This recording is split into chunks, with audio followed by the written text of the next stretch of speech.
Iran और Israel के दरमियान जंग जो है वो मुहाने पर पहुंच गई है। आज इजराइल ने कुछ इंफॉर्मेशन शेयर की है सीरिया के अंदर से, और इजराइल का ये कहना है कि सीरिया के ईस्टर्न पार्ट्स जो हैं, जो ईस्टर्न सूबे हैं, वहां पर ईरान ने अपने मिलिशियाज को इकट्ठा करना शुरू कर दिया है, यानी अपने जंगजू वहां पर इकट्ठे कर रहे हैं। ईस्टर्न सूबों के अंदर यानी शमाली सूबों के अंदर हवाई अड्डे बना रहा है। इसके अलावा एक सुरंग बना रहा है ईरान, जो सुरंग लबनान को भी जो है उसके अंदर भी जाएगी। इसके अलावा टनल्स बनाए जा रहे हैं इराक के अंदर, इराक से होकर भी वो ईरान के अंदर जाएंगे।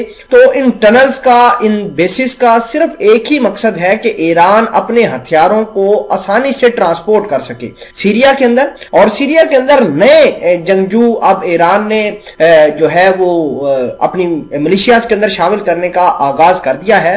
नए जंगजुओं को बेहतरीन सैलरी देने का ऐलान किया है, उनके लिए बहुत सारी और फैसिलिटीज है जो अब उनको मिलेंगी, और उनका सिर्फ एक ही मकसद होगा कि इजराइल को तबाह करना है। इजराइल का जो रेड सी के अंदर बेसिस हैं वो निशाने पर आए हैं, उनको किसी वक्त भी अटैक कर सकते हैं ईरान के मिलिशियाज। मैं बताता हूं कैसे जो इजराइल है वो डरा समा बैठा हुआ है ईरान की इन मूवमेंट से।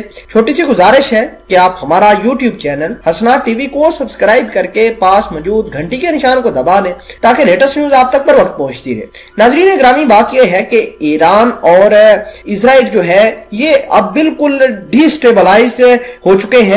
ईरान लगातार यमनी हौसी बागियों को जो है सपोर्ट कर रहा है, और यमनी हौसी बागियों ने कल ऐलान किया है कि वो रेड सी के अंदर जो इजराइल का बेस है, जो इजराइल का नेवी का अड्डा है, जहां से बैठ के वो सारी दुनिया को चलाता है, उसके ऊपर भी वो मिसाइल दागेंगे। अब इजराइल ने अपने आप को बचाने के लिए कुछ काम तो करने ही है। इजराइल ने आज ऐलान किया है कि वो सीरिया के अंदर दोबारा ऑपरेशन शुरू करने वाला है, जहां पर जो ईरान के मिलिशियाज होंगे, ईरान के हमायत याफ्ता जंगजुओं के असले के गोदाम जो हैं उनको तबाह करेगा। बात यह है कि ईरान लगातार अपने हथियार यमनी हौसी बागियों को दे रहे हैं, और यमनी हौसी बागियों को इस बात का पता है कि अमारात को और सऊदी अरेबिया को प्रोटेक्ट करने के लिए इजराइल जरूर आएगा। इजराइल ने ऐलान भी किया है कि हम अपने फौजी भेज सकते हैं अमारात के अंदर, अपने डिफेंस सिस्टम भेज सकते हैं, सिर्फ अमारात हामी भरे। अगर अमारात ने अभी फौजी मंगवा ली है इजराइल से, तो अमारात जो है वो इजराइल की बसातियों पर खड़ा हो जाएगा, भले ही इसके पास जितनी बड़ी माशियत है।